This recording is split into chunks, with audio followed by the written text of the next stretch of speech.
You want some weed? Me can give you some weed. You know me no want no weed, man. John Wayne. Job done, you know, man. You sure? Yeah, man, deal with the wicked, man. Yeah, check it. Yeah, man, check him, man. That boy, I mean. Hold on, now, man. Take time talk, now, man. Hey. Me want to see him. And you are going to make me see him. You understand me? Yes, Miss Madison. You can send the money now. Detective Baker, you just pull up, sir. I want him to you now. How much people you collect from? Big man, hear me answer. Just love out my sister. And I don't talk with her. Just know so I know where to find her. You can't hug up your sister away or me hug up your sister, you know. You can't pinch her in her side. There as well. Me go change. But you have to just understand, say, we still have to protect the community. We still have a lot of people who look out for me.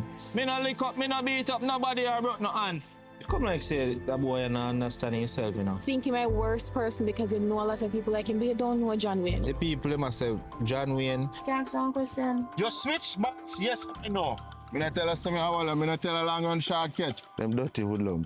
Judge Baker for you. Yo, me have to come out, you know, man. Let me tell her that, you know. Thank you, John Wayne.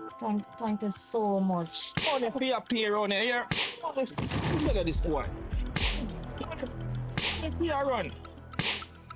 Oh. Well,